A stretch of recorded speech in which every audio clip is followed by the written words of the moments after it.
Anna Stone, Executive Director at GoodDollar. Thank you so much for joining me today. I'm really looking forward to this conversation. Me too. Thank you so much for having me on your show. Absolutely. So, most people are now aware we are amid the launch of Worldcoin. Started Yeah. probably, it's been around for quite some time, a project that is really focused on UBI, Universal Basic Income. And it's something that has been bantered about for quite a bit of time, but all of a sudden it's been sort of unleashed into the public. So all this information that people have been collecting through these orbs over the last several years is now coming to the point where they're going to start to distribute, and they are distributing tokens to individuals. But first and foremost, before we go down that path, I would love to learn a little bit more about you and what led you towards the executive director at GoodDollar. Um, sure, a lot to unpack in all of the topics there, but I myself personally have always been interested in money from an intellectual perspective. Who gets it, who is rewarded for it, who it works for, and therefore, what role does money really play in the world that we live in today and we see ourselves in? I actually started my career working in economic development from the traditional nonprofit perspective. So I've always really been interested in low income consumer finance, just to provide the framing.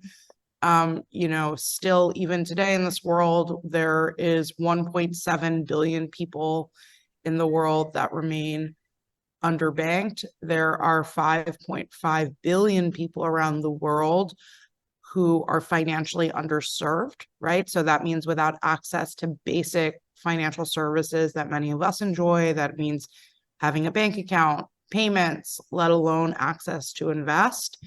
And obviously, technology and mobile adoption has been seen as a key pathway that really enables us to bridge that gap through financial technology on mobile phones. And so I've worked in this space since before blockchain in how do we actually use mobile phones to provide access to financial services, and started to learn about blockchain and crypto in 2017.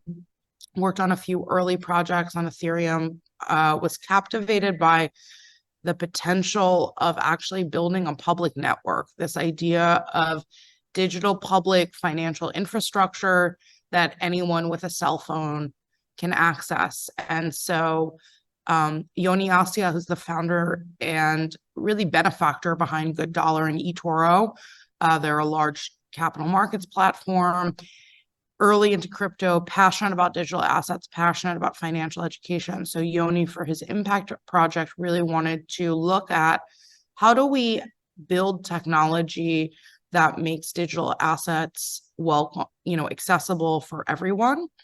And part of a larger mission to really make this next generation of wealth creation more inclusive for more people around the world, and really bridge the gap between the financially excluded in this world and the emerging era of digital assets, and how we could actually use this concept of a public blockchain network and decentralized currency that has particular incentives in terms of who we want it to go to and who we want to use it, to actually bridge that gap.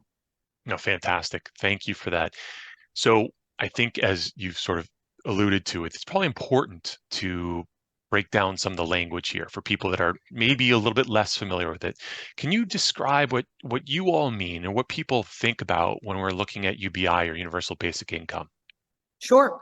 So universal basic income is actually, I see it as a framework to think about how we can approach distributing wealth and providing some guarantee, some universal guarantee for people in the world. So I think one of the most important things to understand is that universal basic income is not a new concept, right? So it's actually been around since the 1700s, and there's a range of people that have explored a UBI framework in rich, poor countries alike, as really an approach for how are we ensuring that all members of society have some basic ground upon which they can stand to meet their basic needs to build their lives, right? UBI, I would say, was really repopularized during, I'd say, and in the United States, Andrew Yang made the concept of UBI a major political issue as part of his campaign. And I would also say during the COVID response, in terms of the stimulus, where the answer was actually, the government's answer was actually to give money to people, right? This was actually a very novel idea, for that the government would just give widely a cash transfer to individuals, even though when you dig under the surface, the government is, governments actually provide all different sorts of incentives and cash incentives to people. It's just not positioned as a universal basic income, right? We call it other things. But the concept of universal basic income is based off of principles that universally, on an individual level, people receive some cash guarantee that enables them to better pursue their purpose, right? So this is the framework that there are many different variations that we can play off of that, right? In terms of an individual direct transfer that happens unconditionally, right? And so whether that can look quite differently, whether we're talking about it being administered through a government model, whether we're talking about it being administered through a private company approach, like the Worldcoin approach, or whether we see it being administered through some sort of non-governmental, decentralized autonomous organization or community group, which is what we've built at GoodDollar. So the framework of UBI, I think understanding that UBI is a framework is a very critical part to being able to have a productive conversation about it, because it's not just one policy approach, one amount, one distribution method that's right for everyone all across the world. That would make sense, of course,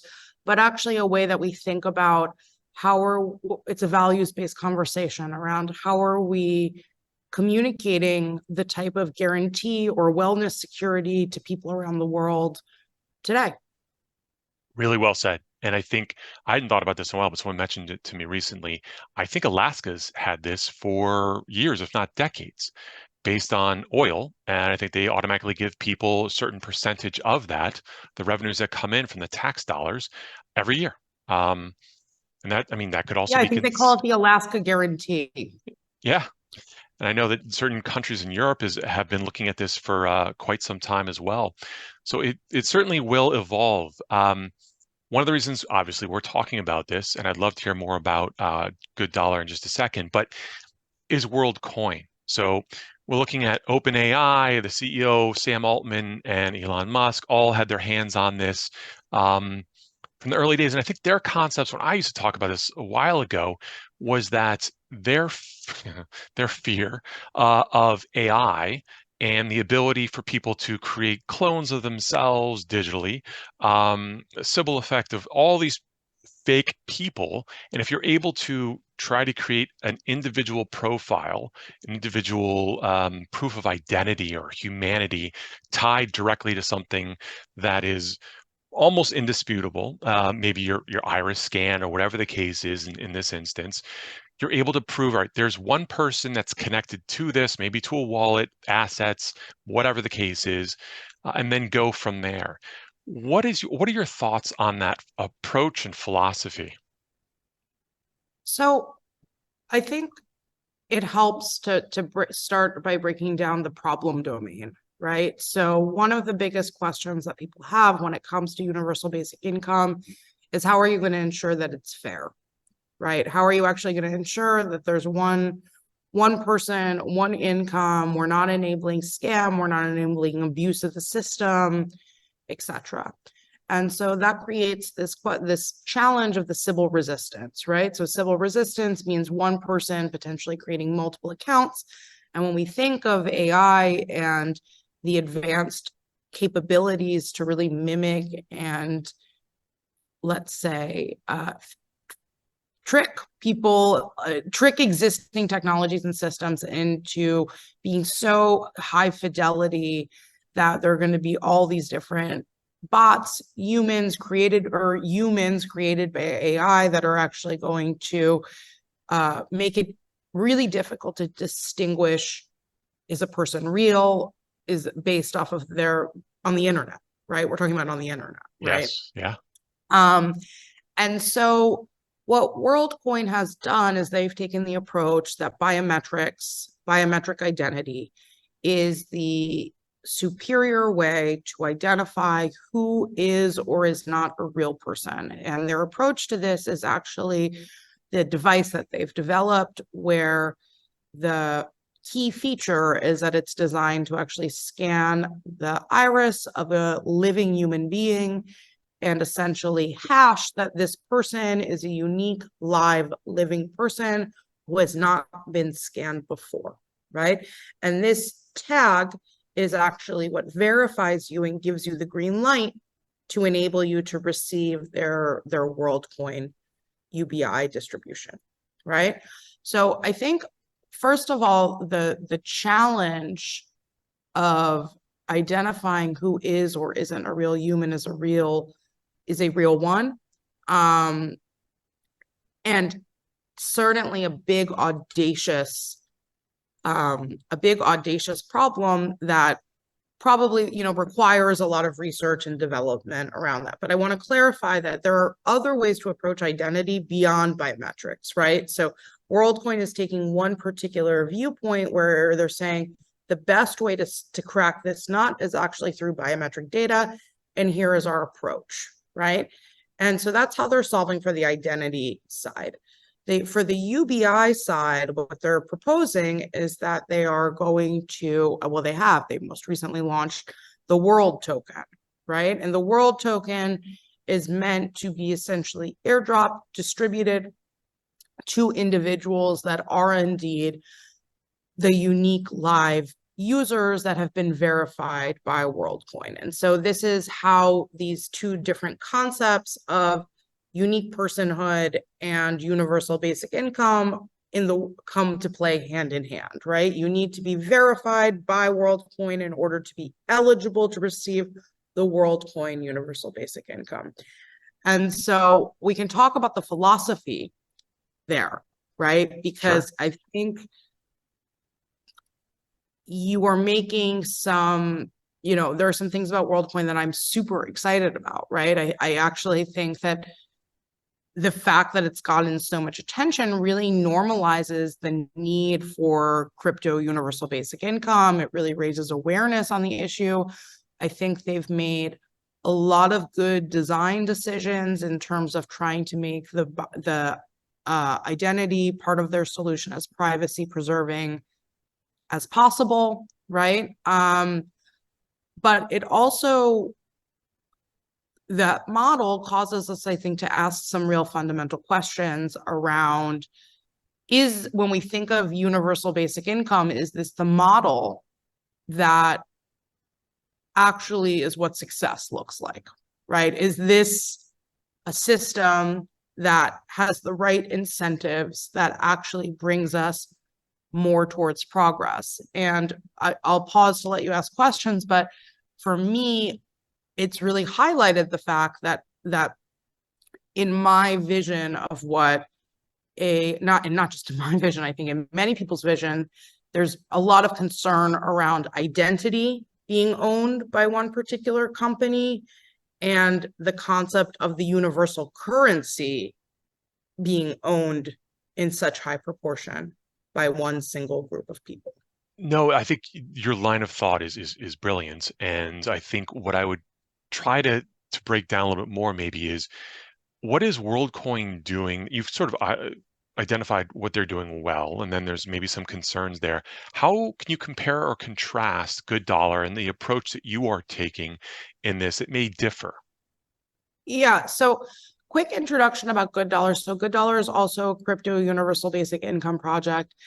And we built our project starting in 2018, really inspired by the principles of Bitcoin and Ethereum that were free money public networks for the public good, upon which different private companies would be able to, build goods and services that actually have created the crypto industry that we see today, right, for the most part. So this concept of actually issuing an open source contribution and doing that through a cryptocurrency, doing that through a cryptocurrency that has its own incentives. But what we are actually incentivizing is money to flow to the places where it's needed the most, right? According to the principles of universal basic income. And so our approach was actually to build out, the GoodDollar network and the GoodDollar cryptocurrency, really with this thought of public good in mind, right? So essentially what we have is a set of smart contracts on the blockchain that create and issue universal basic income to hundreds of thousands of people all over the world. But one of the key differences that we did is that we really wanted to avoid private ownership of the money supply, which is something that we can discuss. So we actually operate as, there's a number of software shops that build on top of GoodDollar. Those are all run completely and totally as nonprofits. So we are developing software, developing our own identity register, developing our own cryptocurrency, but everything is 100% open source and it's done through an open source contribution. And we operate as a nonprofit. We don't have private investors that expect any sort of return here. And that is what has enabled us to build out the GoodDollar cryptocurrency model in such a way that there is no private sale to investors, right? It's all a fair launch. It's all based off of, as money is added to the reserve, new GoodDollars are issued. And so what this means is that we've set the conditions where the GoodDollar currency is actually governed through its members, right? There's no way that you can just buy influence or be an early investor and an early team member and hold a lot of the GoodDollar supply, right? So those are the principles of real equity and subverting a VC first ownership structure that I think has enabled us to build something that's it's a different model, and I think all models are important, but I think the Worldcoin launch has actually really clarified a lot of our building principles for us again. Okay, so there's a million different directions I can go into based off of a lot of the wonderful things that you said. The one that comes at top of mind is, how do you assure that people aren't creating multiple accounts per se, or multiple identities? And then the whole AML and KYC components. How does that all fit together in this space? So I can tell you what we've built for, right? Which is that there's actually a range of really high fidelity biometric solutions out there that are currently offered today. And our first attempt is based off of integrating a range of different, let's say, third-party solutions that verify identity. From that, what we actually work towards and what we're working on now is enabling for there to be other information sources that ultimately contribute to building an individual's on-chain identity, right? So essentially, the flow of becoming a registered GoodDollar user is passing a face verification process that ensures this person doesn't have an account, right? It's checking to make sure that you are unique to our system. This is done in an anonymized way. That's also something that Worldcoin says. I think a lot of the anonymization, pseudonymity is really, I think, going to become the standard approach here. But then what we do is we say, okay, there's one wallet, there's one person who has passed its face verification, and it's linked to this particular smart contract. Now, what other information is actually relevant to their identity, and how can it be sourced from a range of different sources, right? So how are the inputs into an individual identity actually being centralized across a range of providers, right? So actually, your Facebook account provides a lot of information about you that can be written into your on-chain identity. And your social graph of the other wallets, on-chain data that you send money with, that you collaborate with, can actually be written into your identity. device data that indicates where you are, what age you are, what gender you are.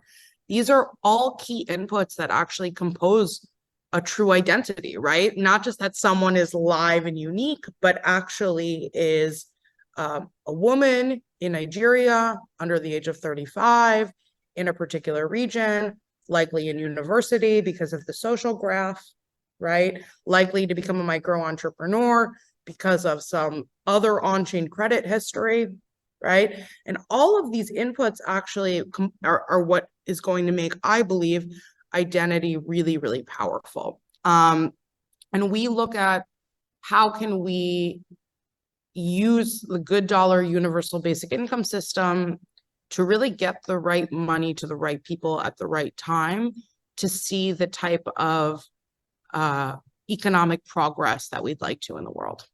So that's you led me right down the perfect path of where I was hoping to go around this. So I have registered, I'm verified, I have my wallet. I maybe have been distributed some tokens, whatever the case is. What have you seen people do with that money, those tokens? Have they exchanged it for ETH? Have they exchanged it for Bitcoin? Do they use it as a native token wherever they are around the world? What sorts of things have you seen come of this? So I think one of the most exciting things that we've seen come about is that there are brilliant entrepreneurial people from every country in the world that are looking to crypto and blockchain as a way for them to better themselves and better their communities. And GoodDollar is just a tool that provides them with that access to really begin to build out the stuff that they already want to be doing. And I'll give you a few examples there. So airtime is a really clear, obvious example. There are a lot of individuals, micro entrepreneurs that already work in basically selling retail airtime, mobile minutes. And so we've seen hundreds, if not thousands, of entrepreneurs actually set up online shops to sell GoodDollar for airtime. And what they do is they sign up their friends and they open up airtime shops that support hundreds of people in their friends and community actually to take their GoodDollars that they claim as UBI, get it as cell phone data, which I believe mobile minutes, mobile data, this is a basic need in today's world, right? We've Absolutely. also seen really amazing use cases emerge around education and also around local community development and local commerce, where GoodDollar actually functions a lot more like a community currency in a way. So one wonderful example is this woman, Christiane, who's in Brazil. She was living in one of the fourth largest favela. And favelas have their own unique ecosystem economies already, right? Based off of pre-owned goods, based off of handmade goods, based off of time sharing, etc. And so what this woman has done is actually opened up a range of different stores in this area where you can go in and use GoodDollar as a medium of exchange to buy food, to buy beans, to buy bags that are being made by women, to buy soap that's being made by some of the women in the community, which I think really shows the power of why crypto matters and why permissionless models matter, right? Because this is something where through free distribution of GoodDollar UBI currency, all of a sudden a woman like Chris, who's a natural entrepreneur, a natural leader, she gets it, right? So she's saying, oh, wait a minute, I can get everyone around me signed up using this, and we can use this together to actually facilitate the commerce that we want to do to get together, right? So pay me for babysitting your kid, pay me for a birthday cake, pay me So, for these beans. Yeah. So it's yeah. really amazing to see these I call them bottom up value hacking, right? Where there are people around the world who have skills, who have capabilities, who have hopes, who have dreams, but what they're lacking is money. Money, that's what they're lacking. And how can we, through essentially giving small amounts, micro payments of real digital money, but small amounts in US dollars, actually begin to help unlock some of that human potential? And I think that's one of the most exciting things that we've seen through our work over the years. No, those are great stories, and I really appreciate those examples. maybe one or two more questions, if that's okay. One of the things I've been thinking about is UBI a responsibility of private industry, or is that more of a public infrastructure or governments that should be handling that? Just out of curiosity, I mean, your thoughts on that. I think it's all of our responsibility. I think that I was actually at a roundtable yesterday, and someone said, people around here keep saying you're giving the money, but no, it's us, right? Like, this is there's enough money in the world so that every single person can have more than nothing, right? So we're not really talking about an economic question. And now we actually have the technology to distribute it, right? So this concept of UBI is an ethical question. It's a values-based question around how do we want our money to work? What type of well-being or guarantee do we want to provide to people across the world, right? The people in our neighborhood, the people in our families. And I ultimately believe that this question is going to become more urgent and more important. And we're going to see a proliferation of different UBI models, right? I think we already see this, that in the United States, there's now over 50 mayors that have organized to create a mayor's coalition for a guaranteed income, because they understand that the best way to actually support vulnerable citizens, whether they're, former inmates that are being reintroduced into society, whether they are young parents with children, whether they are people who are trying to, switch careers, right? That the best way to support those individuals is actually through giving them money. So I think both in rich and poor countries alike, we're going to see governments beginning to examine this and test, how is this a superior system to our existing social services system? I think we're going to see where, Worldcoin's raised over $200 million. Something tells me that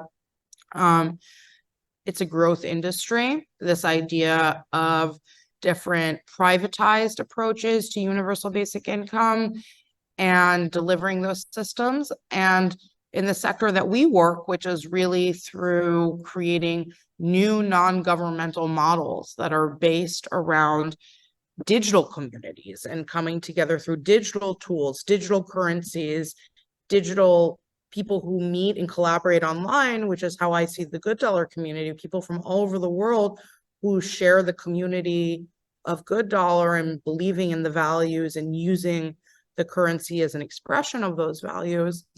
I think we're going to see a proliferation of approaches, and all of this is going to really help us advance the conversation towards what does success look like. Fantastic. Last question. How do you go about onboarding people throughout the world? How do you get the word out? So we don't have the marketing budget of some of our competitors. I've been watching the photos of the people lined up all over the world, the thousands of people lining up. I can't say we've had that, but I can tell you that GoodDollar works in community, right? It's a peer-to-peer currency. It's as valuable as it's perceived as valuable to the guy next to you, right? Who you're going to use it with. And so we've never spent $1 on paid acquisition, but what we do, or really any real money on marketing, but what we do is support a friend bring a friend model, right? So we've onboarded over 500,000, almost 550,000 people as of this week into the GoodDollar UBI system. And primarily that's happening word of mouth, right? Through individuals who are interested in crypto or learn about it, or are trying to raise money for a cause, or are turned on to it from some friend of theirs at school and get excited about it and tell their friends. And that's how the onboarding and acquisition model works for us. Awesome. Anna Stone, thank you so much for your time. I really appreciate it. This has been fantastic. Yeah, thank you so much. I've also really enjoyed it. Excellent. All right. Thank you. Thank you, Joe.